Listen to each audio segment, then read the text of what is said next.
ज्ञान को प्रकाशित करता है।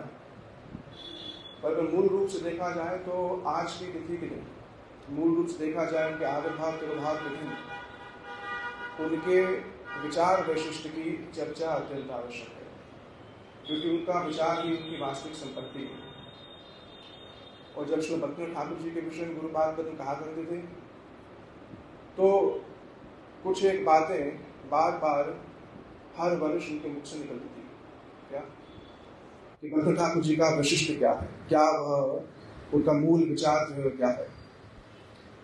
वो कहते थे, कृष्ण संसार करी छड़ी अनाचार और जीव दया कृष्ण का सर्वधर्म सार। इसी एक वाक्य के ऊपर, इसी एक प्यार के ऊपर ही गुरुदेव श्री भक्तिनाथ ठाकुर जी के जीवन चरित्र का बड़ा ही सुंदर अवलोकन करते थे। और यही उनकी विशेषता थी कि सारम सारम समुद्रतम। भक्तिनाथ ठाकुर जी ने जिस प्रकार से गौड़ीय वैष्णव समाज को पुनर्जीवित किया, पुनः उसमें नवचेतना का संचार किया। अगर भक्तिनाथ ठाकुर जी ना होते तो रूप गोस्वामी इत्यादि पाद के ग्रंथ जितने भी हैं वह उपलब्ध होने पर भी उनको समझा नहीं जा सकता।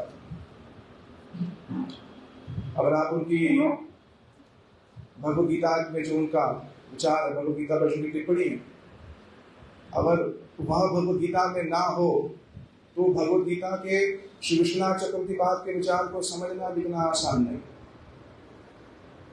उनके द्वारा रचित श्री शिक्षाष्टकम का संबोधन भाष्य, उस संबोधन भाष्य को अगर कोई व्यक्ति पढ़ेगा तो वह यह जानेगा कि महाप्रभु जी ने तो उन 8 श्लोकों को अपने मुख से प्रकट किया और उन श्लोकों का आंतरिक भाव। तो कृष्ण संसार करी छड़ी अनाचार, इस विषय में गुरु जी क्या कहते थे? कहते कृष्ण का संसार, विशेष करके नाम पर, नाम अपराध इत्यादि इस पर बहुत जो है विचार किया। गुरु जी कहते कि हम जब मठ में आए तो सबसे पहले हमने कौन सा ग्रंथ पढ़ा? श्री हरिनाम चिंतामणि। और हरिनाम चिंतामणि का विशेष अध्ययन किया और साधकों से निवेदन भी किया कि जो साधन करना चाहते हैं उनको हरिनाम चिंतामणि विशेष रूप से उसका अध्ययन करना चाहिए। और उन्हीं भक्तिनाथ ठाकुर जी ने जब नाम के विषय में बताया तो नामाष्टक नामक एक आष्टक लिखा श्री रूप गोस्वामी पाद ने, और रूप गोस्वामी पाद के उसी नामाष्टक को श्री भक्तिनाथ ठाकुर ने प्यार के रूप में प्रस्तुत कर दिया। महाप्रभु जी द्वारा रचित, महाप्रभु जी द्वारा कथित श्री शिक्षाष्टकम के जितने श्लोक है उसको भी प्यार के रूप में प्रस्तुत कर दिया कि सहज बोधगम्य भाषा में वह जनमानस तक पहुंच जाए। संस्कृत में सबका प्रवेश नहीं है, संस्कृत में सबकी रुचि भी नहीं है, पर फिर भी महाप्रभु जी की वो विशुद्ध धारा किस प्रकार से जनमानस तक पहुंचे, यही उनका एक मूल उद्देश्य था। उनके आविर्भाव काल के समय भारतवर्ष की स्थिति ऐसी नहीं थी। विशेष करके कलकत्ता की बात करी जाए तो कलकत्ता को भारत की जितनी भी विचारधाराएं हैं उस समय जितनी भी विचारधाराएं थी, क्योंकि कलकत्ता का भारत के जो जीवन था उसके राजनीतिक चरित्र पर बहुत ज्यादा उसका प्रभाव पड़ता था। तो राजा राम मोहन राय ऐसे बड़े बड़े और भी सभाएं उस समय होती थी। तो भक्तिनाथ ठाकुर जी उन सबके बीच में रह करके ही उन्हीं सब सिद्धांतों का उन्होंने विरोध किया और शुद्ध महाप्रभु जी की धारा को उन्होंने स्थापित किया। और उस विचारधारा को स्थापित करने के लिए भक्तिनाथ ठाकुर जी को अथक जो है प्रयास करना पड़ा। आज बड़े सहज रूप में हम लोग कीर्तन इत्यादि में मिल गए, सब एक जीवन की एक पूरी पद्धति मिल गई है, पर इसके पीछे जो श्री भक्तिनाथ ठाकुर जी का विशेष योगदान रहा है उसकी सहस्त्र मुखों से भी जो है उसकी अगर वर्णन किया जाए तो भी उसकी पूर्ति नहीं हो सकती। विशेष करके उनके द्वारा प्रकाशित 2 चीजें, एक गौरधाम और एक गौर नाम, ये 2 चीजें विशेष करके। मन में उनके संकल्प था कि मैं नवद्वीप को छोड़ करके, क्योंकि नवद्वीप उस समय प्रकाशित नहीं था, ये जो परिक्रमा है इसके मूल में कौन है? श्री भक्तिविनोद ठाकुर जी। नवद्वीप इस प्रकार से प्रकाशित नहीं था। उनके हृदय में आया कि मैं सब कुछ छोड़ करके कहाँ जाऊं? राधा कुंड के तट पर भजन करूं। उनकी भजन कुटीर आज के समय में भी राधा कुंड तट पर विद्यमान है, जिस स्थान का आश्रय लेकर के वो भजन करना चाहते थे। पर श्री तारकेश्वर महादेव ने उनको स्वप्न दिया कि आप तो सब कुछ परित्याग करके वृंदावन जाकर के एकांतिक भजन करना चाहते हैं, पर कलयुग में अगर श्री गौर धाम, श्री गौर नाम और श्री गौर काम अगर प्रकाशित नहीं होगा तो जगत जीवों का वास्तविक कल्याण कैसे होगा? इस कलिकाल में कर्म, योग, सांख्य इत्यादि इन सब की प्रबलता नहीं है। ये सब साधन शिथिल हो गए हैं। तो इसलिए आपको श्रीमद् महाप्रभु जी की इस धारा को मुख्य धारा में लाना पड़ेगा। महाप्रभु जी की इस धारा को मुख्य धारा में लाना पड़ेगा, क्योंकि यही ही जो है जीवों का वास्तविक प्रयोजन जो है सिद्ध कर सकती है। तो भक्तिविनोद ठाकुर जी ने उस समय उस स्वप्न के आदेश को शिरोधार्य करके महाप्रभु जी के धाम को प्रकाशित किया। घटना हम सब लोग जानते हैं किस प्रकार से जो योगपीठ स्थान है, वहाँ श्री रानीगंज धर्मशाला से उनको रात्रि में क्या आता? एक विशेष ज्योति पुंज दिखता, विशेष ज्योति पुंज दिखता, और वहां से हरिनाम संकीर्तन की ध्वनि आती। भक्तिविनोद ठाकुर जी उस स्थान पर गए तो वहां पर जाकर के देखा कि तुलसी देवी जो है वो स्वतः ही अपने आप वहां पर उगती रहती। तब उन्होंने प्राचीन मानचित्रों को, मैप को लाए। अब आप विचार करके देखिए, जिस समय ये सब व्यवस्थाएं नहीं थी, उस समय उन चीजों को एकत्रित करना और एकत्रित करने के पश्चात ये स्थापित करना कि यही ही श्रीमद् महाप्रभु जी का जन्म स्थान है। अगर भक्तिविनोद ठाकुर जी ने महाप्रभु जी के जन्म स्थान को प्रकाशित नहीं किया होता तो आज हम क्या नवद्वीप परिक्रमा कर पाते? क्या आज हमें महाप्रभु जी के विषय में कुछ पता भी होता क्या? जो धारा प्राय लुप्त हो गई थी, नाना प्रकार के असत संप्रदायों ने गौड़ीय गगन पर ऐसा अंधकार किया हुआ, महाप्रभु जी की धारा को देख करके लोग अपनी नाक सिकोड़ते थे। जो विद्वत जन थे उस समाज के, वो क्या समझते थे कि गौड़ीय वैष्णव कौन है? ये तो किसी के मरने पर बस थोड़ा बहुत कीर्तन करने आते हैं, बस थोड़ा बहुत पैसा लेते हैं, हाव भाव में थोड़ा बहुत नृत्य करते हैं। तो नाना प्रकार के संप्रदायों ने इस गौड़ीय गगन पर ऐसा अंधकार कर दिया था, और उस गौड़ीय गगन के अंधकार को जो असत संप्रदाय द्वारा कवलित हो गया था, उस असत संप्रदाय द्वारा कवलित गौड़ीय गगन के अंधकार को श्री भक्तिविनोद ठाकुर जी ने अपनी लेखनी के माध्यम से, अपनी अर्क रूपी, सूर्य रूपी लेखनी के माध्यम से उस अंधकार को समाप्त किया। 103 ग्रंथ, 100 से ऊपर ग्रंथों की उन्होंने अपने जीवन काल में रचना करी, और उनके ग्रंथों को अगर कोई भी व्यक्ति पढ़ेगा, मूल रूप से सही रूप से उनके ग्रंथों को पढ़ेगा, संबंध, अभिधेय, प्रयोजन की पूरी जानकारी मिल जाएगी, पूरी जानकारी मिल जाएगी।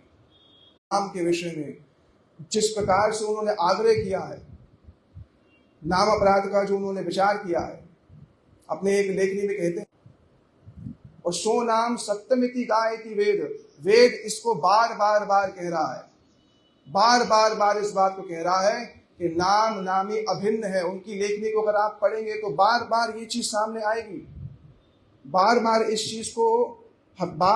चीज को समझाया जाएगा कि नाम नामी अभिन्न है। ये क्यों कर रहे हैं बार बार? क्योंकि जड़ जो बुद्धि है वो इस बात को ग्रहण नहीं कर पाती है।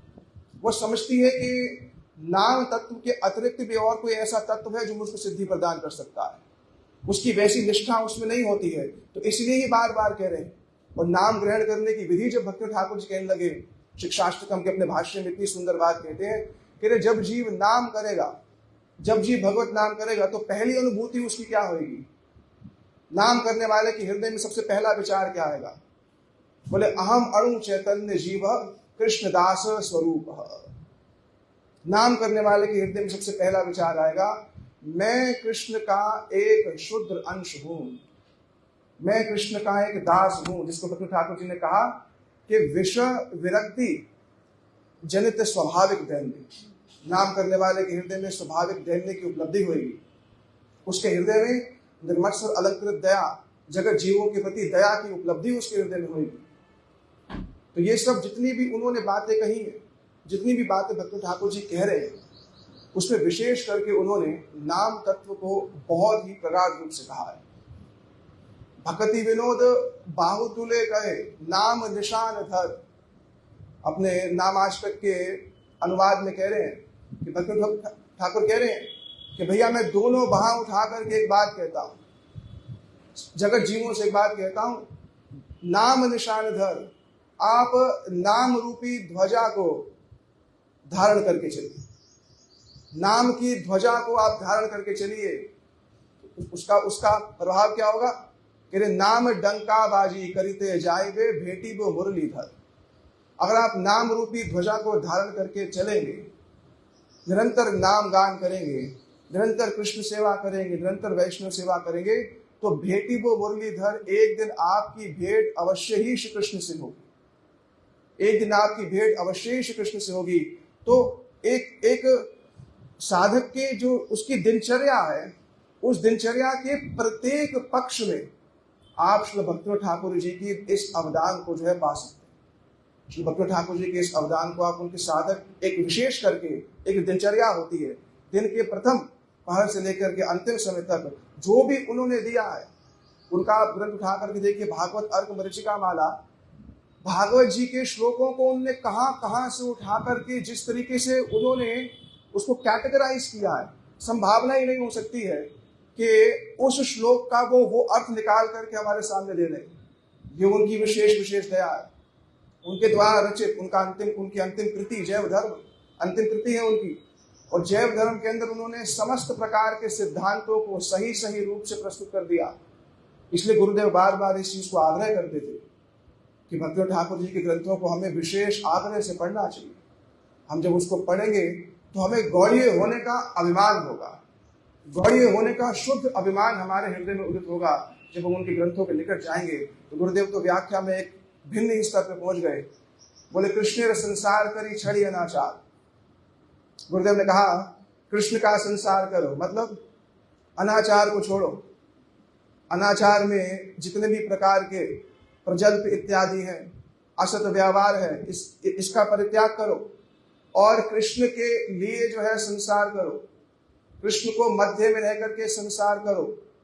गृहे वा वने वा, गृह में है चाहे वन में है, उनकी इस बात को जो है धारण करो। और कृष्ण का संसार क्या है? एक कृष्ण का संसार है, एक साधक अपने जीवन की सारी क्रियाओं को कृष्ण को मध्य में रखकर केंद्रित करता है। ये एक कृष्ण का संसार है। ये आरंभिक काल का ये जो है संसार है कि मैं अपने जीवन किस प्रकार से जीऊंगा कि कृष्ण मध्य में होंगे। फोर फ्रंट पे लेकर के आए उनको, समय नष्ट नहीं किया। वो जानते थे कि अन्य इतनी धारा भारतवर्ष में विख्यात थी कि उन्होंने सारी की सारी बातों का सार निकाल करके दे दिया और कहा कृष्ण को मध्य में रखकर तुम अपना जीवन यापन करो। एक तो ये कृष्ण संसार, दूसरा कृष्ण संसार गुरु जी कहते थे क्या? बोले कृष्ण का नित्य संसार। श्री सुबल सखा, श्री मधुमंगल, श्री यशोदा जी, श्री नंद महाराज, श्री राधिका और अन्य उनके जितने परिजन हैं, ये एक कृष्ण का संसार है। इस कृष्ण का संसार करो। इस कृष्ण जो वृंदावन के कृष्ण है, जो विजय नंदन श्याम सुंदर कृष्ण है, उसकी ओर चलो। ये एक कृष्ण का संसार है। और उनके अगर पूरे सिद्धांत को कहा जाए तो दशमूल तत्व के उन एक ही श्लोक के अंदर उन्होंने सब कुछ कह दिया। वही कह करके मैं शेष करता हूं। वो कहते हैं आमनाय प्राह, पहली चीज कहते हैं आमनाय माने वेद। वेद ही प्रमाणिक वस्तु है। वेद जिस बात को कहता है, भागवत जी जिस बात को कहती है, वही ही प्रमाणिक वस्तु है। पहली चीज कहती आमनाय प्राह। और प्रमाण पर बहुत उन्होंने विचार किया। हतप्रद व्यक्ति आश्चर्यचकित हो जाए कि उन्होंने कैसे एक बिल्कुल सामान्य स्तर से आरंभ करके और कहां तक उन्होंने अपनी लेखनी को उन्होंने गति दी है। उनका भजन रहस्य की वृत्ति अगर आप पढ़ के देख करके, उनके किसी भाष्य को पढ़ करके देखिए, आश्चर्यचकित होता है। और उनके प्रत्येक वाक्य में जिस प्रकार से उनकी दया लक्षित हो रही है, जिस प्रकार से दया लक्षित हो रही है, वो वास्तविक रूप में अद्भुत है, वो अद्भुत वस्तु है। तो कह रहे आमनाय प्राह, वेद ही वास्तविक प्रमाण है। और विचार करके देखिए, उन्होंने उस समय स्थापित किया जब भारत में वेद के नाम पर भी नाना प्रकार की कौन सी कुरीतियां चल रही, नाना प्रकार के कौन से अपसिद्धांत भारत में थे। तो आमनाय प्रहा वेद को, भागवत जी को, प्रस्थान त्रय को उन्होंने मूल अपना आधार माना। वेद क्या कह रहा है? बोले तत्वम हरि ही परमम। हरि जो है, श्री कृष्ण जो है, वही ही परम तत्व है। अगर कोई पूछे कि गौड़ीय वैष्णव फिलॉसफी क्या है, तो भक्तिविनोद ठाकुर जी का ये एक श्लोक, उनके द्वारा रचित ये एक श्लोक पूरा अगर कोई कह देगा, इस दशमूल तत्व को समझ लेगा, तो पूरा का पूरा एक एसेंस के अंदर पूरी बात कह सकता है कि वेद प्रमाण है। वेद में कृष्ण को ही परम तत्व कहा गया है, ये दूसरी बात। तीसरी, उन्होंने कहा कि सर्वशक्ति, कृष्ण परम तत्व है और परम तत्व होने के साथ साथ कृष्ण कौन है? सर्वशक्तिमान है। ये तीसरी बात कही। चौथा कहा गया रसाब्धिम, वो अखिल रसामृत सिंधु है। वो परम तत्व भी है, सर्वशक्ति भी है, रसाब्धिम भी है। यहाँ तो भगवत तत्व का पूरा वर्णन हो गया कि वेद ने कह दिया श्री कृष्ण है, श्री कृष्ण सर्वशक्ति है और श्री कृष्ण रस की अखिल रसामृत मूर्ति है। ये होगी कृष्ण की बात। अब जीवों की बात जो भक्तिविनोद ठाकुर ने करी, पहले कह दिया तद विभिन्नांश, जो विभिन्नांश जीव हम लोग हैं, वो माया कवलिताम, उनको माया ने ग्रसित कर रखा है। ये हमारी बात कह दी। फिर कह दिया कि जो उनके स्वांश जीव जो हैं, जो नित्य मुक्त जीव हैं, उनकी बात कह दी। तो वेद से भगवत तत्व स्थापित हुआ, भगवत तत्व से बद्ध जीव के विषय में कह दिया माया द्वारा कवलित है, और एक नित्य मुक्त की बात कर दी। तो जीव तत्व भी स्थापित हो गया एक श्लोक में, भगवत तत्व भी स्थापित हो गया एक ही श्लोक में, माया के विषय में बात कह दी। अब बोला कि इसको पार कैसे करेंगे? बोले साधनम शुद्ध भक्ति, शुद्ध भक्ति के साधन के द्वारा। ये क्या है? साधन है। पर शुद्ध भक्ति का साधन तो हो गया, अब साध्य क्या है? देखो एक श्लोक में वे क्या कह दिया? प्रमाण की बात भी कह दी, भगवत तत्व की बात भी कह दी, माया की बात भी कह दी, जीव की बात भी कह दी, और फिर साधनम शुद्ध भक्ति, साधन की बात भी कह दी, और शुद्ध भक्ति की व्याख्या भी अपने सब ग्रंथों में कर दी। और साध्य तत्प्रीतिम, साध्य क्या है? लक्ष्य क्या है? लक्ष्य है प्रीति, लक्ष्य है प्रीति, लक्ष्य है भगवान के प्रति विशुद्ध प्रीति। ये बात कह दी। अगर साधन की बात कह दी, साध्य की बात कह दी, बोले महाप्रभु चैतन्य देव जगत में इसी ही चीज को लेकर के आए थे। अब एक श्लोक में पूरे के पूरे शास्त्र का सिद्धांत एक ही श्लोक में कह दिया। फिर उस श्लोक को आगे बढ़ाते हुए आराध्य भगवान ब्रजेश इत्यादि वो बात भी आगे कही गई है। तो कहने का तात्पर्य ये है कि अगर उनके विषय में कहा जाए तो विशेष करके उनके द्वारा प्रकाशित श्रीमद् महाप्रभु जी की धारा, जिसका आश्रय लेकर के आज जगत जीवों का विशेष कल्याण हो रहा है, एक ये चीज। और दूसरा उनके द्वारा स्थापित जो नाम पद्धति है, उनके द्वारा स्थापित जो नाम हट्ट की व्यवस्था है। स्वयं का परिचय दे रहे हैं, मैं नाम हट्ट का झाड़ूदार हूं, मैं नाम हट्ट के झाड़ूदार के रूप में अपना परिचय देता हूं। झाड़ूदार क्या करता है? सफाई करता है। तो पहले तो जगत में खुद प्रकाशित हुए, खुद प्रकाशित करके अपने एक सदाचार युक्त, अपने एक अभूतपूर्व जीवन को इस जगत में उन्होंने यहाँ पर प्रकाशित किया, और साथ ही साथ अपने ग्रंथों के माध्यम से जिन्होंने जगत जीवों का कल्याण किया है।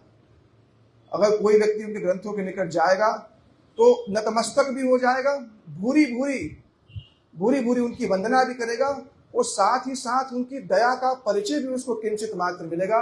यही है जीवे दया कृष्ण नाम सर्वधर्म सार। जीव पर विशेष दया की उन्होंने इस जगत में आकर के। आज भक्तिविनोद ठाकुर जी का तिरुभाव दिवस है उनका, उनके चरणों में उन्हीं के माध्यम से ही, गुरु जी के माध्यम से जो श्रवण किया वही जो है कुछ कहने का यहाँ प्रयास किया। वांछा कल्पतरुभ्यश्च कृपा सिंधु भयो च पतितानां पावनेभ्यो वैष्णवेभ्यो नमो। गदाधर पंडित का नहीं बोलते? देर जाएगी आपको बोलना। 5-7 मिनट बोलो, आपको बोलना हो बोलो, कोई बात नहीं, आप 5-7 मिनट बोलो। श्री गदाधर पंडित जी के विषय में प्रभु जी ने कहा है, तो उनके विषय में सिर्फ बहुत ही संक्षेप में एक ही बात मैं कह देता हूँ। अभी प्रभु जी बता रहे थे कैसे आती नहीं है, ज्यादा बातें आती नहीं है। नहीं है तो बहुत, तो फिर बोलो 10 मिनट। नहीं आपको बोलना, सब लोग आप बोलो 10 मिनट बोलो।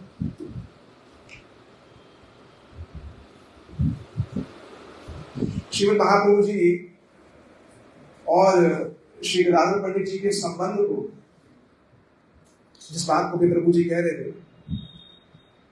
कि गुरु जी बड़े सुंदर रूप से उस संबंध को प्रकाशित करते थे। गदाधर पंडित जी का श्रीमद् महाप्रभु जी से बाल्यकाल का संबंध है, सहपाठी थे उनके, और महाप्रभु जी सबसे तर्क वितर्क करते थे, चाहे मुरारी गुप्त हो चाहे मुकुंद दत्त हो, सबके साथ उनका तर्क वितर्क बहुत होता था। पर गदाधर पंडित प्राय गंभीर व्यक्ति के थे, वह महाप्रभु जी उनसे ज्यादा तर्क वितर्क हास प्रयास इतना अवसर नहीं करते थे। महाप्रभु जी जब गया धाम गए और गया धाम के बाद जब पुनः वापस आए तो नवद्वीप में इस बात को पचला कि एक परम कथा, एक विशेष कथा जो है नवद्वीप में प्रकाशित हुई, क्या कि निमाय पंडित हयला वैष्णव। निमाय पंडित क्या हो गया? वैष्णव हो गया। यह अद्भुत कथा है, जो जगत को वैष्णवता प्रदान कर रहा है उसको विषय में सुनकर के नवद्वीप वासी विचार कर रहे हैं, श्रीमान पंडित इत्यादि, महाप्रभु जी कौन हो गए? अब महाप्रभु जी वैष्णव हो गए हैं, अब वैष्णव बन गए हैं। और जब महाप्रभु जी जब गया से वापस आए, अपने संबंधियों के साथ उन्होंने जो भी संवाद किया, महाप्रभु जी अपने हृदय की बात जो है भक्तों को एकांत में कहना चाहते थे कि जो मेरे साथ गया में घटित हुआ है वो मैं सबके सामने नहीं कहूंगा। तो महाप्रभु जी के एक भक्त हैं श्री शुक्लांबर ब्रह्मचारी, महाप्रभु जी ने कहा कि मैं उसके घर पे आकर के मिलूंगा कल, ठीक है। तो श्रीमान पंडित जी इत्यादि ये सब श्रीवास पंडित जी के आंगन में रोज सुबह आते थे और वहां पर एक कुंद का वृक्ष था, उसके पुष्प इत्यादि चुनते थे और पुष्प चुनते चुनते आपस में वार्ता करते थे। तो भक्तों ने श्रीमान पंडित से पूछा, आपके मुख पर आज विशेष हास्य है, क्या बात है? अरे बोले बहुत अद्भुत कथा हो गई है। बोले क्यों? बोले जो तार्किक निमाई थी वो भावुक निमाई हो गई। तो जिनका विशेष तर्क में ही जिनकी रुचि थी, जो केवल खंडन मंडन ही करते रहते थे, कोई उनके सामने आता था तो जाकर गली में छुप जाता था। क्यों? क्योंकि भक्त लोग जो है वो इस शुष्क तर्क को ज्यादा प्रश्न देते नहीं है। पर वो निमाय पंडित तो क्या बन गए हैं? वो वैष्णव बन गए हैं। उनके भावों को देख करके मैं तो विस्मित हो गया। तब सबने कहा कहाँ मिलेंगे? बोले उन्होंने स्वयं कहा है वो अपने हृदय की बात कहाँ करने जाएंगे? शुक्लांबर ब्रह्मचारी जी के घर में। महाप्रभु जी आए, पहले गदाधर पंडित जी जाकर के शुक्लांबर ब्रह्मचारी घर पे पहले से ही आ गए। गदाधर पंडित जी ये सोच रहे हैं कि अभी तक तो ऐसा सुना नहीं था इनके बारे में, मैं देखता हूं कि ये निमाय पंडित जब वैष्णव बन गए हैं और ये जिस भाव राज्य की बात की जा रही है, क्या कहते हैं, कैसा व्यवहार करते हैं, तो पहले जाकर के शुक्र। महाप्रभु जी आए और महाप्रभु जी ने पूरा वहां पर अपना हृदय वहां पर खोला कि कैसे वो गया में गए, कैसे उनको श्री ईश्वरपुरी पाद के दर्शन हुए, कैसे उनको श्री कृष्ण के दर्शन हुए। महाप्रभु ने बहुत विलाप किया और विलाप करते समय महाप्रभु जी की भाव दशा ऐसी होगी कि 100 लोग मिलकर के महाप्रभु जी को पकड़ नहीं पा रहे थे, उनके भाव को स्मरण नहीं कर पा रहे थे। भूमि पर महाप्रभु गिर जाते और दैववश महाप्रभु जी की जो अंग कांति थी, महाप्रभु जी का जो मुख था वो बच जाता। ऐसी बात श्री वृंदावन ठाकुर कह रहे हैं। तो जब महाप्रभु जी भाई की दशा, तब राधा रानी ही जो है श्री गदाधर पंडित जी के रूप में है। पर श्री गदाधर पंडित जी क्या देख रहे हैं कि महाप्रभु जी जब अपने भावों का उद्गार कर रहे हैं, महाप्रभु जी जब अपने भावों को प्रकट कर रहे हैं, भावों को प्रकट करते समय कहीं उनसे कुछ त्रुटि या अतिशोक्ति ना हो जाए, कहीं कुछ उनसे अतिशोक्ति ना हो जाए, भावों को ज्यादा ना प्रकट कर दे, तो उनके भावों को चेक करने के लिए, उनके भाव की दीक्षा इत्यादि संपन्न हुई, जो हम श्री पुंडरीक इत्यादि जी के जीवन के उनके विषय में सुनते हैं, तो जी का कुछ अंश शिला भक्तिविनोद ठाकुर जी में पाया जाता है। गदाधर पंडित जी का कुछ अंश जो है वो श्री भक्तिविनोद ठाकुर में देखा, इसलिए भक्तिविनोद ठाकुर जी ने श्री गौर गदाधर विग्रह को अपने स्थान पर स्थापित किया। और विशेष करके अगर देखा जाए, ये जो तिथि है, ये तिथि कोई संयोग नहीं है, क्योंकि भक्तिविनोद ठाकुर जी ने जो अपना परिचय दिया है वो क्या दिया है? ललिता सखी अयोग्य किंकरी। तो ललिता सखी की अयोग्य किंकरी के रूप में भक्तिविनोद ठाकुर जी ने अपना परिचय दिया है और गदाधर पंडित जी का भी उसी दिन पर तिरुभाव हो, ये तिथि जो है केवल संयोग जो है वो नहीं है। तो यही कुछ बातें हैं, बाकी तो फिर कहने में और भी बहुत कुछ हो जाएगा। गदाधर पंडित जो गुरु जी कह रहे हैं उसमें समय भी दर्द लगता हुआ चला जाएगा। यही कहकर के अपनी वाणी को जैसे वांछा में वर्ष के पास उनको भेज पतिता नाम पावन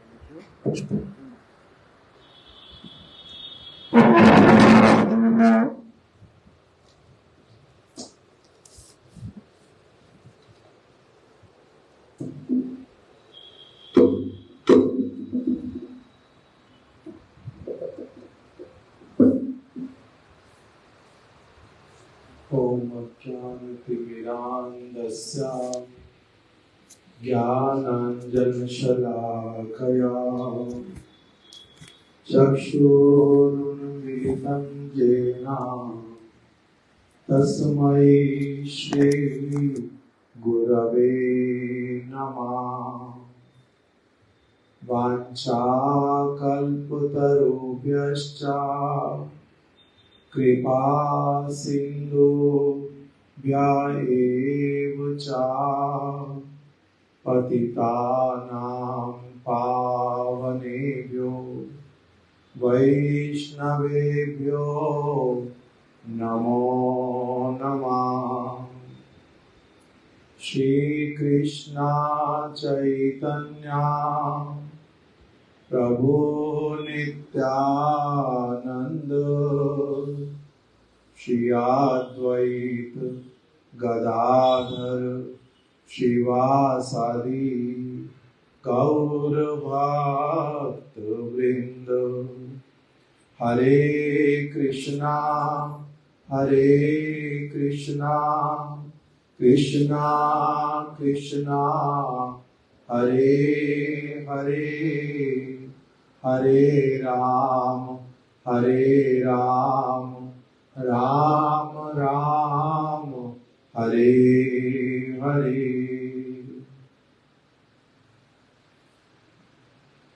आज हम लोग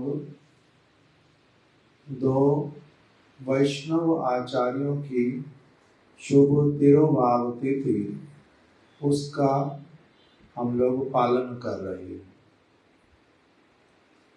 पहला सच्चिदानंद सप्तम गोस्वामी शिला भक्ति विनोद ठाकुर, उनको भक्ति भगीरथ भी कहा जाता है।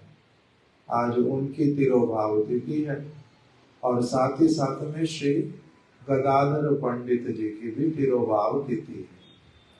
श्री चैतन्य महाप्रभु के अत्यंत प्रिय परिकर श्री गदाधर पंडित। हम लोगों ने अभी कुछ महिमा उनकी श्रवण की है। श्रील भक्ति विनोद ठाकुर जी वो हमारे जो मंदिर में गुरु परंपरा लगी हुई है, उस गुरु परंपरा में श्रील भक्ति विनोद ठाकुर जी सबसे पहले हैं श्रीला जगन्नाथ दास बाबा जी महाराज। अगर ऊपर से काउंट करते हैं, पहले जगन्नाथ दास बाबा जी महाराज और फिर भक्ति विनोद ठाकुर जी, फिर उनका चित्रपट हम लोग नित्य उनका दर्शन, उनका पूजा इत्यादि करते हैं।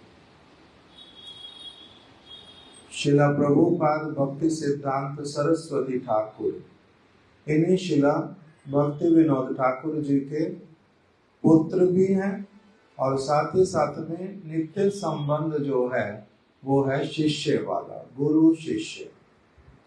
भक्ति विनोद ठाकुर जी प्रभुपाद जी के गुरुपाद पद, इसलिए प्रभुपाद जी कहते थे यद्यपि मैं उनकी संतान तो हूँ, जन्म तो मेरे को उन्होंने दिया है इस जगत में, किंतु जिस प्रकार से मैंने अपनी बाल्य अवस्था से अपने पिताजी को देखा, जो सारी क्रियाएं वो करते थे भक्ति वाली, उन सारी क्रियाओं को देखते देखते मैं बड़ा हुआ।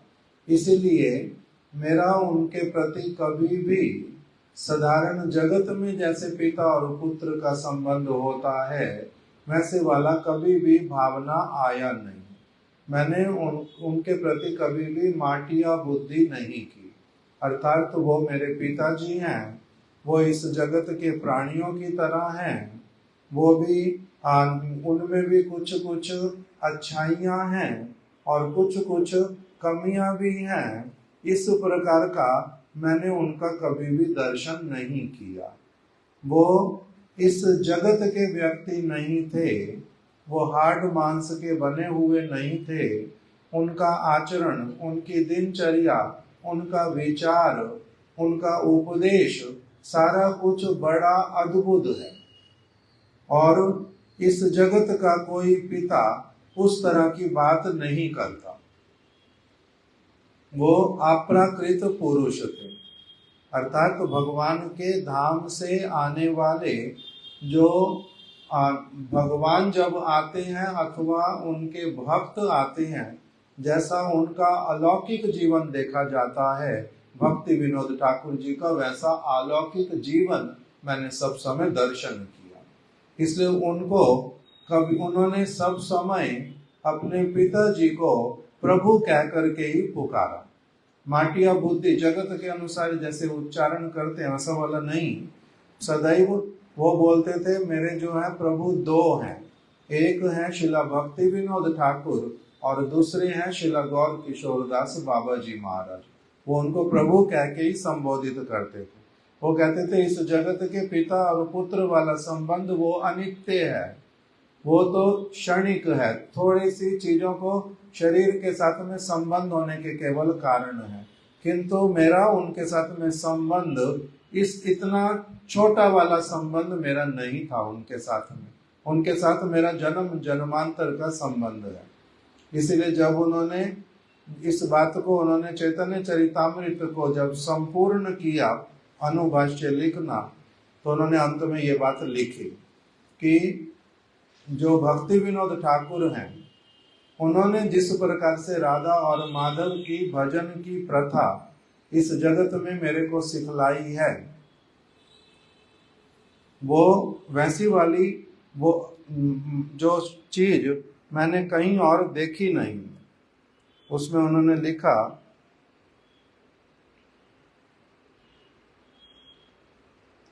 कि मेरा ये काम पूरा हो गया, चैतन्य चरितामृत का बड़ा शुभ दिन मेरे लिए उदित हुआ है कि मैं चैतन्य चरितामृत को अच्छी तरह से, पूरी तरह से आगे से पीछे तक मैंने पढ़ा, समझा और उसका भाष्य लिखा। अभी आज वो संपूर्ण हुआ, मेरे लिए बड़ा शुभ दिन है। किंतु ये जो बात है मैं आज किसको जाकर के सुनाऊं, क्योंकि भक्ति विनोद ठाकुर जी थोड़ा समय पहले इस जगत से अप्रकट हो गए हैं। आजी यही सुख दिने भक्ति विनोद बिने सुख वार्ता जाना वो कहारे। मैंने जो इतना बड़ा आज जो मेरा एक आनंद का दिवस है कि मेरे को चैतन्य चरितामृत पूरी तरह से मैंने समझ करके भक्तों की सेवा के लिए, आनंद के लिए उसको मैंने प्रकाशित भी कर दिया। ये जो सुख की वार्ता मैं किसको सुनाऊं। ताहर करुणा कथा माधव भजन प्रथा। कह रहे भक्ति विनोद ठाकुर जी ने जो करुणा की है मेरे प्रति और अपने ग्रंथों को लिख करके सारे जगत वासियों के प्रति उन्होंने जो करुणा की है, ताहर करुणा कथा, उनकी उस करुणा की बात का, और माधव भजन प्रथा, राधा और माधव का कैसे वास्तविक रूप में भजन करना होता है, वो जो प्रथा उन्होंने मेरे को समझाई है, सिखला दी है। तुलना नाहिक त्रिभुवने, उसकी तुलना त्रिभुवन में मैं किसी अन्य के साथ इनकी नहीं कर सकता। तार सम अन्य के हो धरिया ए नर देहो नाही दिला कृष्ण प्रेम धने।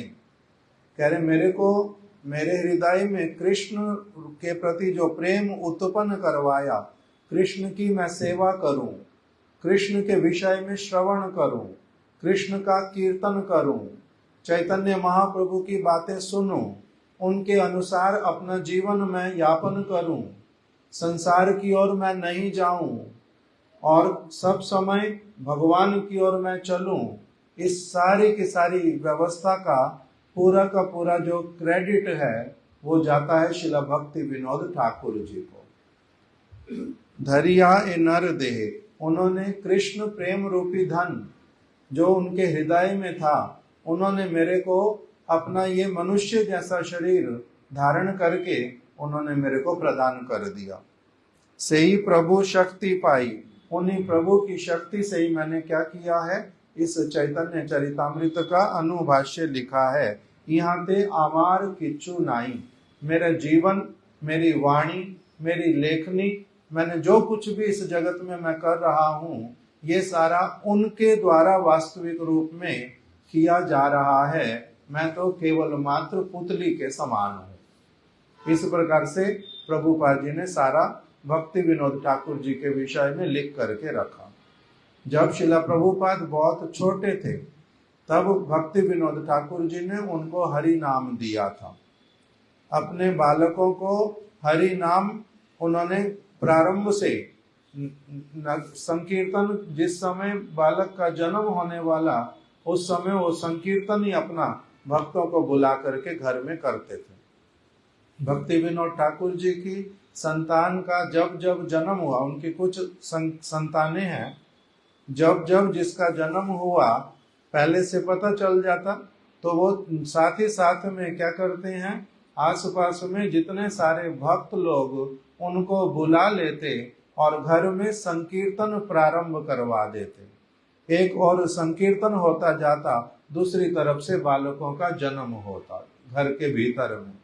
तो इसलिए प्रभुपाद जी का जब जगन्नाथपुरी में जन्म हुआ तो श्री हरि मुखरित घर में, अर्थात जहाँ पर भगवान हरि का बड़े सुष्टु रूप में भक्त लोग चारों ओर कीर्तन कर रहे थे, वहीं भीतर में प्रभुपाद जी का जन्म हुआ। फिर उनका अन्न प्राशन करवाया, अर्थात पहली बार उनके मुख में भगवान का प्रसाद, वो भी कब करेंगे, भगवान जगन्नाथ जी के प्रसाद से, और जब चारों ओर हरि संकीर्तन हो रहा है। फिर अपनी आप से माला मंगवा करके अपने बालकों की आयु देख करके 7 वर्ष की जब प्रभुपाद जी की आयु हो गई, तब भक्ति विनोद ठाकुर जी ने गुरु के रूप में बैठ करके उनको शिष्य के रूप में स्नान करके आओ, नए वस्त्र पहनो, 12 तिलक धारण करो, कंठी को धारण करो, अभी मैं हरि नाम तुम्हें प्रदान करूंगा, हरि नाम किस प्रकार से करना है और किस प्रकार से कभी भी इस हरि नाम की जो अवेलना, हरि नाम की माला को कभी भूखा रखना, ये कभी करना नहीं, कहाँ पर माला को रखना है, किस तरह से पवित्र होकर स्पर्श करना है, और ये हरे कृष्ण महामंत्र है क्या, किसने प्रदान किया था, सारी की सारी शिक्षा उनको हरि नाम प्रदान किया बैठ करके, और अपना जितना अच्छी तरह से उनको हरि नाम के साथ में संबंध युक्त कर सकते थे उस तरह से संबंध युक्त किया। अर्थात उनके उपदेशों को ग्रहण करके शिला प्रभुपाद जी ने जब से उस माला को प्राप्त किया, कभी भी उन्होंने फिर अपनी माला का जो नागा करना होता है कभी भी उन्होंने नहीं किया। इस प्रकार से भक्ति विनोद ठाकुर जी अपने सामने बिठा करके हरि नाम करवाना और उनको ठीक करना, शिक्षा देना, ये सारा कुछ करते थे। केवल अपने इस बालक के प्रति नहीं, और बालकों के प्रति भी, और जो जो उनको मिलता जाता था वो उनके साथ में भगवान की चर्चा अवश्य ही करते थे। यद्यपि वो कर्म क्षेत्र में भी जाते थे, एक समय में उन्होंने अध्यापन का कार्य किया, दूसरे समय में वो बैरिस्टर का काम भी करते थे, किसी अन्य समय में जगन्नाथ मंदिर के एडमिनिस्ट्रेटर थे। जहाँ जहाँ पर भी सेवा करते थे उनके जीवन में किंतु भगवान का नाम करना, भगवान की कथा का चर्चा करना, ग्रंथों का अध्ययन करना, दूसरों को कराना, ये कभी भी छूटा नहीं, सब समय करते रहते। बहुत बाल्य अवस्था से ही स्वयं भी वो कहते थे, मैं जब बहुत छोटा था मेरी तभी से मन में इच्छा जागृत होती थी, अच्छी तरह से मेरे को ये जानना है कि ये जगत क्या है और मैं कौन हूं। इस प्रकार की चर्चा वो कहते हैं, मैं बाल्य अवस्था से स्वयं भी अपना, उन्होंने ऑटोबायोग्राफी लिखा है श्रील भक्ति विनोद ठाकुर जी ने। ऑटोबायोग्राफी मतलब अपनी जीवनी स्वयं लिखना, अपनी जीवनी को उन्होंने स्वयं लिखा। मैं जब छोटा था मेरे को क्या क्या स्मरण है, क्या क्या मैं करता था, क्या क्या मैं देखता था, किस किस तरह से मेरी जो रुचि है मैंने देखा प्रारंभ अवस्था से ही कि केवल और मात्र सत्य, परम सत्य जो है उसको जानने की है। लोग क्या कहते हैं, माताएं क्या सुनाती हैं, बहुत सारे लोग क्या करते हैं, उस सारी वस्तु को देख करके मेरा किसी भी काम को करने का रुचि होता नहीं था। मेरा रुचि होता था जो वास्तविक सत्य जो है वो क्या है और भगवान जो है वो अपने विषय में स्वयं क्या कहते हैं इसको अच्छे से जानता था।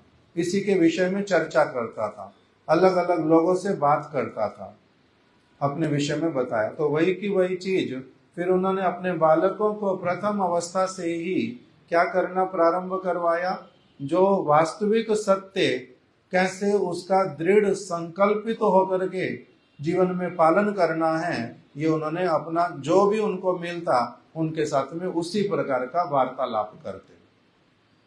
तो प्रभुपाद जी को एक समय में हरि नाम प्रदान किया, दूसरे समय में उनको अपने साथ में ले जा करके जहां जहां पर हरि कथा करते थे भक्ति विनोद ठाकुर स्वयं अपने बालक भक्ति विनोद ठाकुर जी को लेकर के जाते थे।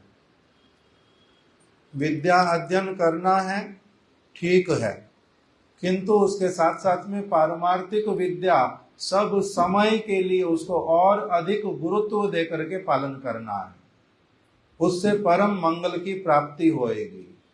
इसलिए अपने बालकों को नित्य प्रति पारमार्थिक शिक्षा जो है वो प्रदान करते थे। और जैसे हमने बहुत बार पहले भी सुना कि बाल्य अवस्था से ही उनसे काम भी करवाते थे। क्या करो अभी ये मैंने वहां पर ग्रंथ पाठ करना है, ग्रंथ को नित्य प्रति अपने आप उठा करके चलना है। ग्रंथ को क्या करना, पहले एक स्वच्छ वस्त्र लेकर के नित्य प्रति उस ग्रंथ को साफ करना ऊपर नीचे, फिर लेकर के बड़े प्रेम के साथ में उसको एक थैले में रखना। रास्ते में बरसात आ जाए उसके लिए पहले से छाता लेकर के चलना, जो ग्रंथ भीगना नहीं चाहिए। फिर जब ग्रंथ को जाकर के रखोगे तो उसको ऐसे ही किसी भी स्थान पर रख नहीं देना, उसको उचित स्थान पर रखना, अच्छे वाला वस्त्र दे करके। जब हम कथा संपूर्ण कर देंगे उस ग्रंथ को तुम ही लेकर के वापस जिस स्थान से घर से उठाया उस स्थान पर बड़े आदर के साथ में रखोगे। उसको उठाते समय रखते समय प्रणाम करना। इस प्रकार से जो सारी शिक्षा वो उनको देते थे। और भक्ति रसामृत सिंधु ग्रंथ का पाठ करते थे। लेकर के कैसे जाना है, हाथ में लेना नहीं, उसको अपने मस्तक के ऊपर उठा करके, ये सर्वश्रेष्ठ वस्तु है। जैसे शंकर जी गंगा को अपने मस्तक पर धारण करके रखते हैं, उसी प्रकार से ग्रंथ को जब लेकर के जाओगे, लेकर के आओगे, मस्तक के ऊपर धारण करके लेकर के जाना। ये इस प्रकार की शिक्षा देते थे। और फिर एक समय आया कि उनको कूर्म विग्रह भगवान कृष्ण के जो अवतार कूर्म अवतार, कूर्म मतलब कछुए के आकार के, जो कूर्म अवतार का विग्रह वो उनको मिला। तब उन्होंने शिला प्रभुपाद जी को जो है कूर्म भगवान की कैसे सेवा करनी है, भगवान और भगवान का विग्रह जो है वो एक ही होता है। ये भगवान बोलते हैं, ये खाते हैं, ये देखते हैं, ये सुनते हैं, ये सारा कुछ उन्होंने अच्छी तरह से शिक्षा दिया। और अपने जीवन की कथाएं सुनाते थे कि मैं जब छोटा था तब मैं क्या देखता था कि कोई कोई व्यक्ति देवी का जो है वो मूर्ति बनाएगा। पहले वो घास फूस इत्यादि जो वो सारी इकट्ठी करके लाते हैं, सूखी हुई घास अथवा चावल और गेहूं के सूखे हुए पौधे, उसको बोलते खड़, उसको इकट्ठा करके लाते, उनको बांध करके उसको मिट्टी से क्या कर देते, लेप देते, उसको देवी का आकार देते धीरे धीरे। तो कहते मैं उनसे पूछता कि ये आप क्या कर रहे हो, तो वो कहते हैं हम देवी की मूर्ति बनाएंगे। देवी की मूर्ति बनाओगे, ये तो घास फूस ला रहे हो आप लोग, खड़ ला रहे हो, ये देवी कैसे हो सकती है? तो तुम देवी को बनाओगे अपने हाथ से, क्या देवी को बनाया जाता है? ना, देवी उल्टा हम लोगों को बनाती है। ये मैं पूछता था, तो वो कहते थे नहीं नहीं, अभी पहले बनाने तो दो देवी, फिर बनाने दो, देवी को बनाया जाता ना, देवी बनी बनाई आती हैं। तो नहीं नहीं, हम देवी बनाएंगे, फिर इसमें प्राण कब आएंगे? तो वो मेरे को बोलते थे वहां जो बनाने वाले लोग कि अभी देखो पहले इसको पूरा होने दो, इस देवी का चरण दिखलाई देगा, फिर इसकी टांगे दिखलाई देंगी, फिर इसका शरीर दिखलाई देगा, फिर हाथ बनाएंगे, फिर इसका ऊपर मुख बनाएंगे। जिस दिन सारा कुछ हो जाएगा फिर उसमें मैं आंखें जब बनाऊंगा ना, उस दिन देवी प्रकट होएंगी। तो कहते मैं प्रतीक्षा करता रहता, देवी प्रकट होएंगी, देवी प्रकट होएंगी। फिर आंखें बना दी उन्होंने, तो मैंने फिर उनको कहा कि आज तो देवी प्रकट हो गई, अब बात करवाओ। तो वो बोलते नहीं नहीं, आज भी देवी प्रकट नहीं हुई। तो फिर कब प्रकट होगी? आपने कहा था आंखें बनाऊंगा तो देवी प्रकट हो जाएगी, तो अब तो देवी फिर नहीं प्रकट हुई, फिर कब प्रकट होगी? नहीं नहीं, ब्राह्मण लोग कलश स्थापित करेंगे और फिर वो उत्सव मनाएंगे, फिर उस दिन वो उसमें प्राण डालेंगे, तब इसमें प्राण आएंगे। फिर कहते हैं वो दिन भी आ गया। फिर मैंने उनसे पूछा कि अभी तो ब्राह्मण आ गए, उन्होंने मंत्र भी पाठ कर दिए और जो कलश है वो भी स्थापित हो गए, सब कुछ तो हो गया, किंतु देवी तो बात नहीं करती। तो देवी कहाँ पर है? देवी कब प्रकटित होंगी? तो कहते हैं फिर उस व्यक्ति ने मुझे कहा, अरे भाई तुम मेरे पीछे क्यों पड़ गए हो? कभी हर बार यही आके बोलते हो देवी कब प्रकट होगी, देवी कब प्रकट हो गई तो प्रकट। तो कहते कहाँ प्रकट हुई है, ये मेरे को समझा दो। तो वो समझा नहीं पाते। तो ब्राह्मण ने फिर मेरे को क्या बोल दिया? तो कहते ब्राह्मण ने मेरे को बोला कि अरे भाई ये जो और सारे ब्राह्मण है ना, ये केवल समय समय पर ऐसे बनवाते हैं जिससे कि लोग इनको पैसा दे दें, खाने की चीजें ला करके दे दें, बड़ा अच्छे से उत्सव हो जाए, और बाकी इसके अंदर कुछ भी नहीं है, देवी देवता सब कल्पना है। तो कह रहे हैं कि ये मैंने सुन लिया, देवी कल्पना है, तो आप लोग पागल हो क्या, कल्पना वाली चीजों में लगे पड़ रहे हो। तो कह रहे मैं जब छोटा था तभी से मेरे को ये ज्ञान प्रारंभ हुआ। तो कह रहे फिर किसी और ने मेरे को, मैंने उनसे पूछा कि जो बड़ा व्यक्ति था कि आप ये मेरे को बोल रहे हैं देवी की देवता की ये मूर्तियां इत्यादि बनाना जो है ये तो कल्पना है, केवल हम लोग तो कुछ ना कुछ कार्य करके व्यस्त रहे इसीलिए तो ये करते हैं। तो कहते मैंने फिर उनसे पूछा तो ये सच बात है जो उन्होंने बताई? तो कहते नहीं नहीं, वो झूठ बोल रहे हैं, देवी देवता होते हैं किंतु वो मनुष्य के साथ में कलयुग में बातचीत नहीं करते, मनुष्य को दिखाई नहीं देते आंखों से, वो मनुष्य को थोड़ा ना दिखाई देते हैं, मगर होते हैं। तो कहते हैं मैंने फिर ये विश्वास किया। फिर मैंने किसी और से पूछा कि कितने भगवान होते हैं, कितने देवी देवता होते हैं? तो उन्होंने मेरे को कहा कि देखो देवी देवता भगवान नहीं होते, देवी देवता भगवान थोड़ा ना, भगवान ही भगवान है। भगवान जो है उनका नाम राम है, भगवान जो है उनका नाम कृष्ण है, बाकी देवी देवता होते तो हैं मगर वो भगवान नहीं है। तो कहते हैं मैंने इसके ऊपर फिर अब श्रद्धा करनी शुरू कर दी, मन में ये विचार रख लिया कि हम तो कलयुग के जीव हैं, हमारे साथ देवी देवता भगवान जो है वो बातचीत नहीं करते, हमें नहीं दिखाई देंगे कि उनमें प्राण है, मगर वो हमारे को देखते हैं। ये मेरा विश्वास हुआ।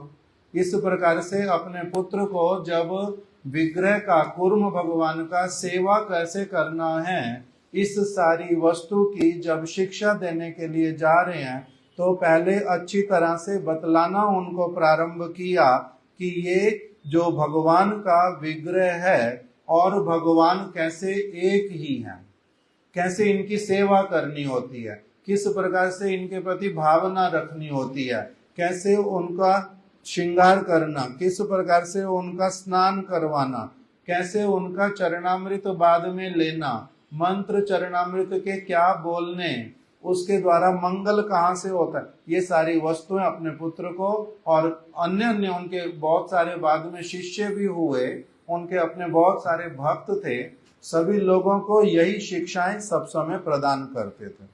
किसी एक समय में प्रभुपाद जी कहते हैं हम लोग गोद्रुम द्वीप में थे, भक्ति विनोद ठाकुर जी का वहां पर भजन कुटीर, तो वहां पर क्या करते हैं, रात्रि के समय में उनका सोने का समय बहुत जल्दी, उठने का समय भी बहुत जल्दी, और कब गुरुदेव बोलते थे वो कब सोते थे और कब उठते होंगे उनके हम लोग अनुमान नहीं कर पाते, क्योंकि जिस व्यक्ति ने 100 से भी अधिक ग्रंथों की रचना की और इतने विराट विराट ग्रंथ, इतने सुंदर सुंदर ग्रंथ कहाँ कहाँ से बातें ला करके जिन्होंने लिखी, उसके लिए समय लगता होगा या नहीं लगता होगा। एक जीवन में इस प्रकार के 100 ग्रंथों की रचना करना साधारण मनुष्य का काम नहीं है। फिर उसके बाद में भक्तों को कथा कीर्तन भी नित्य प्रति सुनाना, नगर संकीर्तन में जाना और दूसरे लोगों को भी भेजना, स्वयं जगह जगह प्रचार में जाना और फिर सबको अच्छे तरह से ट्रेनिंग देना, और रात्रि के समय में 1 बजे 1:15 बजे उठ करके कह रहे हैं कि सुबह मंगल आरती से पहले तक निरंतर अपना उन्होंने हरि नाम करना, और हरि नाम वो शांति पूर्वक नहीं करते थे, वो जोर जोर से उच्च स्वर में हरि नाम करते थे। तो प्रभुपाद बोलते हैं कि हम अगर कभी क्योंकि वो रहते थे पहली मंजिल पे भक्ति विनोद ठाकुर, हम रहते थे नीचे, गोद्रुम द्वीप बड़ा शांति वाला स्थान, और आसपास में केवल 2-4 घर, सामने सरस्वती नदी बहती है, चारों ओर वन है, बहुत शांति वाला सारा परिवेश है। वहीं पर ही वो अपना हरि नाम करते बड़े उच्च स्वर में सबको सुनाई देता। कहते हैं जब हम लोग अगर 2-4 बातें भी करते तो उनके पास आवाज पहुंचने से वो कहते थे कि प्रजल्प करना बंद करो, ये भगवान के नाम कीर्तन करने का समय है, इस समय नाम कीर्तन करो, इस समय हरि नाम पर अपनी माला करो। इस प्रकार से वो सारा जीवन अपना रात्रि के समय बैठ करके उठ करके प्रातः काल तक अपना सब समय बड़े प्रेम पूर्वक नाम करना है, ग्रंथों का आस्वादन करना है, उसको लिखना है। तो इसलिए उन्होंने अपनी दिनचर्या और अपने जीवन का उद्देश्य, एक समय में उन्होंने क्या किया, अपने घर को घर जैसा नहीं रखते थे, वो उनका घर सब समय के लिए मंदिर था। मंदिर में जिस प्रकार की सारी चीजें होती हैं, और साधारण मंदिर में भी नहीं, जो वास्तविक रूप में शुद्ध रूप में मंदिर में जो सारा कुछ होता है, उस प्रकार की सारी क्रिया उनके घर के सभी सदस्य और वो स्वयं भी वही करते थे।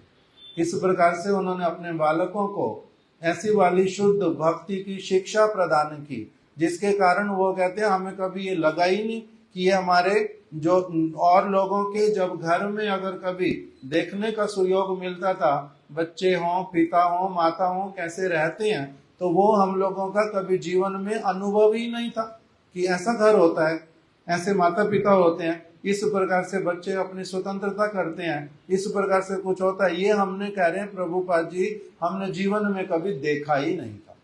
इस प्रकार का भक्ति विनोद ठाकुर जी ने बहुत विशेष आदर्श पूर्ण जीवन जो है उसका उन्होंने सब लोगों को के सामने एक बहुत अच्छा आदर्श रखा था। इस प्रकार का उनका जीवन, आज उनकी शुभ तिरोभाव तिथि है। ये उनकी साधारण हम लोगों ने बातें सुनी, किंतु उनकी विशेष विशेष शिक्षाएं हैं। बहुत नीचे से नीचे का जो एक प्राणी इस जगत का, उसके लिए बतला करके उन्होंने क्या करते हैं, अपने ऊपर ले लेते और जगत के लोगों की बात बोलते हैं। कोई बोल सकता कि वो झूठ बोल रहे हैं, किंतु वैष्णव आचार्यों की और महान पुरुषों की पद्धति यही होती है।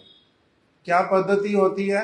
जैसे हमारे में एक दोष है, मेरे में दोष है, मान लो काम है, मेरे में क्रोध है, मेरे में लोभ है, मैं झूठ बोलता हूँ, मैं लोगों को दुखी देख करके सुखी होता हूँ और अपने सुख के लिए दूसरों को दुख देने से पीछे नहीं हटता हूँ।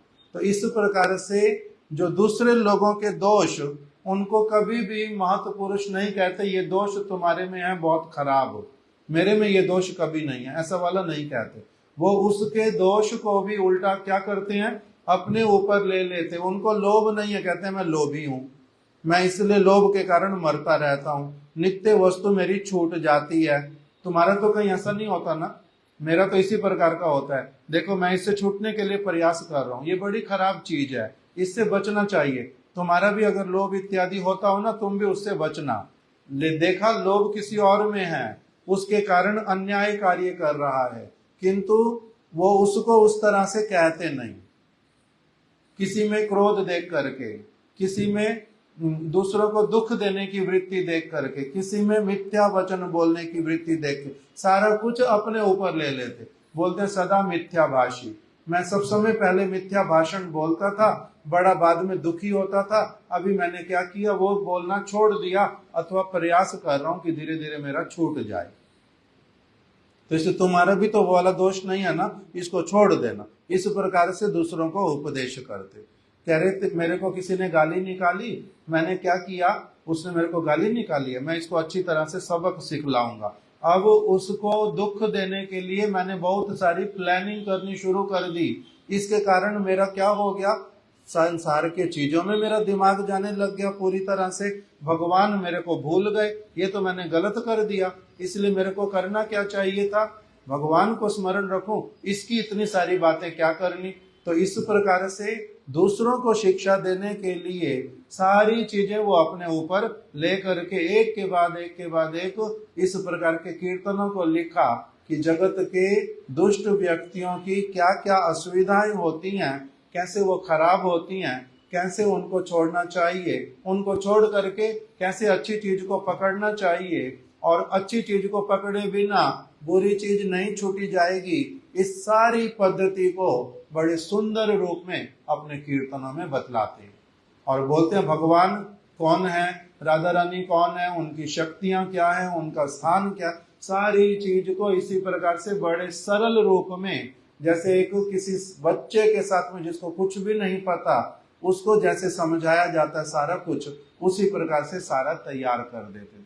तो हमारा जो सारा कुछ गौड़िया मठ में हम लोग शुद्ध रूप में, जो लोग गौड़िया मठ के अथवा चैतन्य महाप्रभु के जो भक्त लोग हैं, जो सारी वस्तुएं शुद्ध रूप में करने वाली भक्ति विनोद ठाकुर जी सब समय उसको पालन करते थे और सब समय अन्यों को भी वही वाली शिक्षा देते थे। उनकी वही शुद्ध विचारधारा हमारे प्रभुपाद जी, हमारे परम गुरुदेव इत्यादि उसी का बहुत आदर करते हैं और उसी को ही कहते हैं कि वो क्या है, भक्ति विनोद धारा। हम लोग उसी भक्ति विनोद धारा में स्नान करना चाहते हैं। उसी के हमारे सारे गुरु वर्ग उन्हीं के विचारों को लेकर के सारी चीजें करते हैं। हमारे मंदिर में अर्चन हो, पूजन हो, भगवान का भोग निवेदन हो, आरती इत्यादि हो, भगवान की मंगल आरती हो, भगवान को शयन कराना हो, कीर्तन करना हो, कथा करनी हो, सारा कुछ जो है वो उन्होंने जिस प्रकार से कहा करने के लिए शुद्ध भक्त लोग उन्हीं की बातों को सारा आगे पालन करते हैं। इसलिए भक्ति विनोद ठाकुर जी गौड़िया मठ के मूल पुरुष, सारी वस्तुओं का वास्तविक रूप में रियल आर्किटेक्ट डिजाइनर, उन्होंने सारी चीज को प्रस्तुत किया। आज यही कह करके हम लोग तिथि को प्रणाम करते हैं शिला भक्ति विनोद ठाकुर जी के चरणों में, शिला गदाधर पंडित जी के चरण कमलों में हम लोग श्रद्धा पुष्पांजलि अर्पित करते हैं। गदाधर पंडित जी की आज विशेष हम कुछ कथा अभी नहीं कर पाए, हम लोग अभी 2-3 दिन अलग अलग तिथियों में भी व्यस्तता है, फिर कभी सुयोग होने पर उनकी हम लोग जो है कथाओं को श्रवण करेंगे।